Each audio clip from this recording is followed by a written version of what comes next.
Setiap hari, juta pengemudi ojek online menggerakkan roda mobilitas Indonesia. Tapi, tahukah kamu kalau status hukum mereka ternyata masih abu-abu? Mereka disebut mitra, bukan pekerja.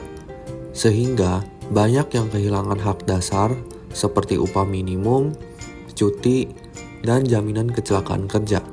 Dari sekitar 3 juta pengemudi daring di Indonesia, hanya 250.000 pengemudi yang terlindungi oleh BPJS Ketenagakerjaan.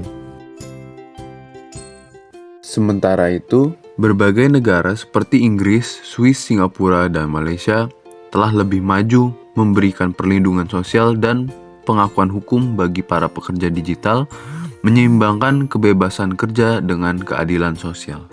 Antara September hingga November 2025, dilakukan serangkaian wawancara mendalam dengan 2 praktisi hukum dan 3 pengemudi ojek online aktif dari berbagai platform seperti Gojek, Grab, dan Maxim.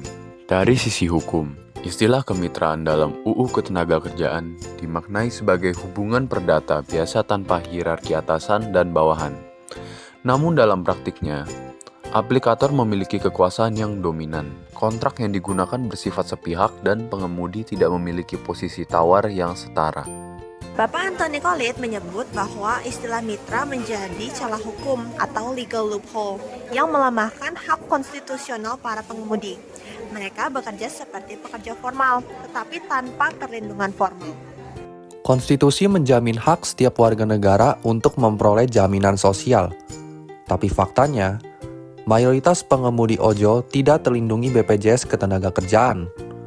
Inilah yang disebut diskriminasi struktural. Sistem hukum secara tidak langsung membuat kelompok ini rentan. Masalah makin rumit karena regulasi tentang pekerja platform tersebar di banyak undang-undang dan aturan turunan. Akibatnya, muncul legal uncertainty, ketidakpastian hukum.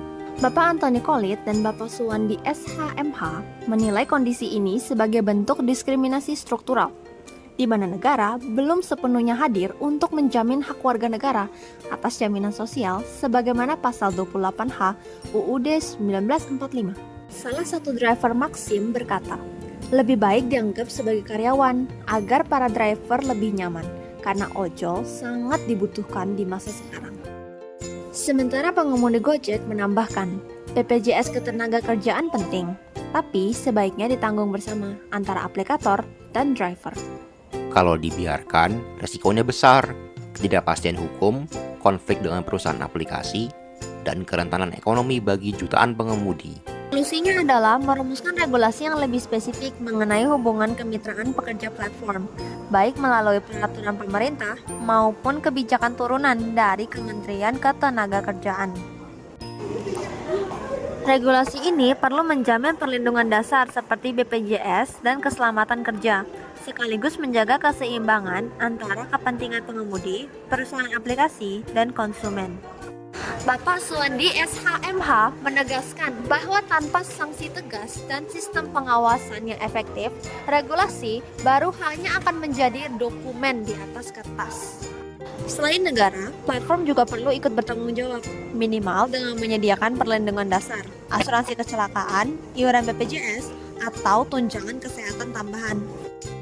Karena pada akhirnya, keadilan sosial bukan hanya janji di atas kertas, tapi nyata dalam kehidupan sehari-hari para pengemudi yang menjaga mobilitas kita.